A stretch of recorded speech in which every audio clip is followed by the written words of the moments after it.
बचपन से ही रोहित को एक साइकिलिस्ट बनने का भूत सवार था। वह जब भी अपने घर के बाहर देखा करता था, शाम को अपनी छोटी सी साइकिल लेकर जाता और अपने घर से बाहर निकलता तो सड़क पर रहने वाले बच्चे या फिर लोगों के घरों में जो काम करने वाले उनके बच्चे साइकिल पर करतब करते हुए दिखाई देते।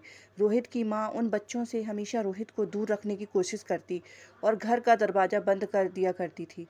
रोहित की माँ को लगता था कि कहीं रोहित इनकी तरह आकर्षित ना हो जाए। रोहित की माँ ने रोहित को ग्लव्स ला कर दिए, हेलमेट और पैड ला कर दिए। उसकी माँ ने रोहित को दे दिए थे। लेकिन जब भी रोहित अपनी साइकिल लेकर बाहर निकलता तो न जाने कैसे वह अपने चेहरे पर, अपने घुटने पर, अपनी कोहनी पर खरोंच लगाकर घर में आया करता था और माँ का दिल वह चोट को देखकर छलनी हो जाया करता था, जैसे हर माँ का दिल होता है। एक शाम रोहित ने अपने घर के बाहर सड़क पे रहने वाले एक बच्चे को साइकिल पर स्टंट करते हुए देखा। वह थोड़ा बड़ा हो चौंक गया और उसका मुंह खुला का खुला रह गया। अब रोहित बड़ा होने लगा था तो वह अपनी मनमर्जी करने लगा। फिर क्या था, रोहित बस फिर या तो नहाने और खाना खाने के लिए या फिर सोने के लिए अपने घर आता। रोहित की माँ जब भी रोहित से कुछ सवाल पूछती तो वह हाँ या ना से जवाब देकर गुस्सा होकर सो जाया करता।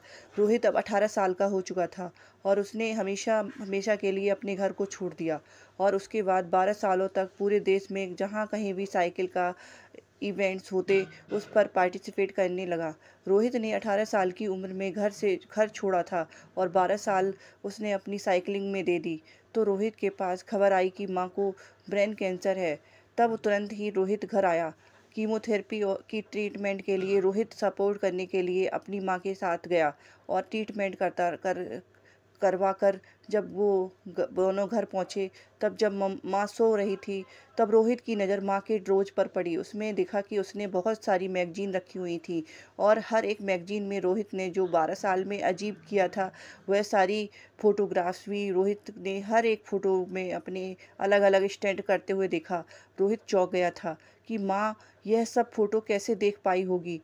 मैंने जो इतने खतरनाक स्टंट किए हैं कैसे देख पाई होगी। इन फ़ोटो को वैसे भी माँ इतनी ज़्यादा घबराती है और डरती है। इन फ़ोटो को देखकर क्या हुआ होगा। माँ के दिल को यह सोचते हुए वह वहाँ से खड़ा रहा। तभी माँ की आंखें खुली और उन्होंने अपने बेटे से कहा कि बेटा तुम इन फ़ोटो को रख दो, मैंने तुम्हारे लिए इन्हें कलेक्ट करके रखा है। तुमने तो कभी बताया नहीं, लेकिन मैंने अपने आप को आप ही ढूंढ लिया। रोहित कीमोथेरेपी का सेक्शन ख़त्म करके और माँ का अच्छी तरह से इलाज करवा के वह अपने शहर वापस आ चुका था। वहाँ उसकी नौकरी और उसके बाइक स्टंट उसकी राह देख रहे थे और एक सुबह जब खबर आई कि माँ चल बसी, तब रोहित अपने किचन में बैठे बैठे फूट फूट कर रोने लगा। रोहित को बहुत ही घुटन महसूस होने लगी। वह अपनी बाइक लेकर सड़कों पर निकल गया और साइकिल चलाते हुए खूब रोया।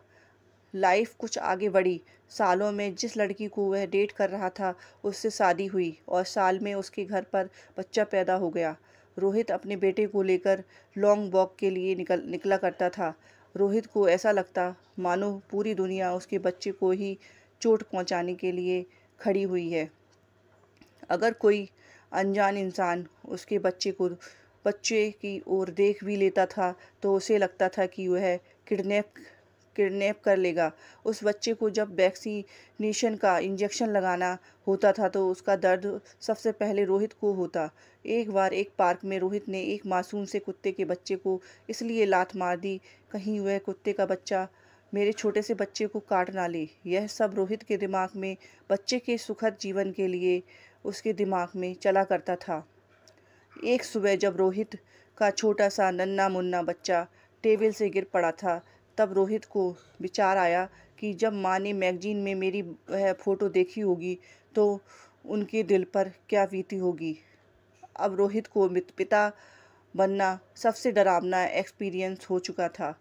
उसे एहसास हो गया था कि जब मैं यह सब स्टंट कर रहा था तो माँ के दिल को और दिमाग पर कितना दर्द होता रहा होगा।